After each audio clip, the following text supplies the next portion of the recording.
I love making movies, and I just want to keep being able to do it. And we want that as well. Ethan Hawke is an all-round actor, producer, writer, and director, but for now we'll be focusing on his action-packed movie roles. And action! One of his early successes came with Training Day, which marked the star's first collaboration with director Antoine Fuqua.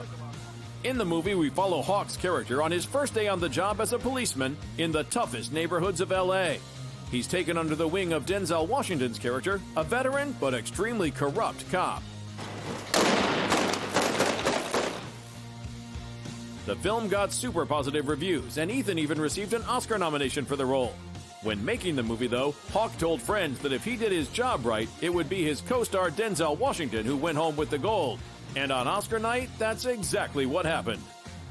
He teamed up with Antoine again for Brooklyn's Finest, in which he plays a detective whose life gets changed by a massive drug operation. Your dad's home. Anybody care? Huh? What's happening? Hey, get over here. That's you, Daddy. That's me. You saying that's my head that big? Yes, Daddy. As the title might already suggest, it takes place in a rough, poor area of Brooklyn, New York. You make a good movie by telling the truth and not telling real stories. I mean, this is a very heightened situation, you know, a very extreme situation. But it's a part of New York that doesn't get movies made about it very much anymore. It's unbelievable to me how one of the things about New York that such extreme wealth can live right next to such extreme poverty. You know, block to block, it can change. One very interesting part Ethan got to play was for the 2014 film Good Kill. He portrays an Air Force drone pilot who begins to question the ethics of dropping bombs on Afghanistan from the safety of his post in Las Vegas. It creates something as an actor, you know, as playing these parts, as somebody who's fighting the Taliban from 9 to 5 and then coming to pick up their kids. Is something really schizophrenic about that.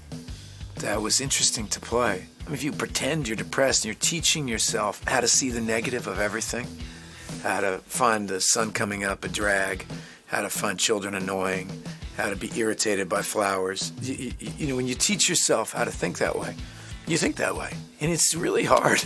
It's one of the strangest things about my job is that the more I internalize it and the better job I do, the more difficult it is on myself. The actor doesn't mind scary movies either, as he's worked on The Purge. Do not hurt her. Drop your gun, or I leave her alone, you son of a... And Sinister, which was crowned the scariest movie ever after a study called The Science of Scare tracked the heart rate of 50 viewers who watched a curated list of 50 memorable horror movies. Sinister came out on top, with an average heart rate of 86 BPM across the movie and a top spike to 131 BPM for the biggest jump scare, presumably the unforgettable lawnmower scene. If you like scary movies and you haven't seen this one, we definitely recommend it. For the film, he worked with an old childhood friend who happens to be one of the biggest horror producers around right now.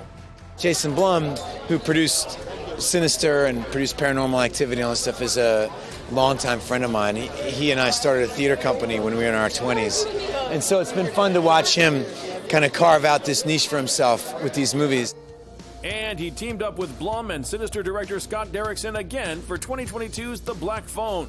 This might be one of his scariest roles to date, as Hawke plays a child killer who abducts a 13-year-old boy and locks him in a soundproof basement. But the boy starts receiving calls on a disconnected phone from the killer's previous victims. Ethan Hawke can swing with ease from one genre to the next, and we hope to see him on the big screen for a long time to come. God, you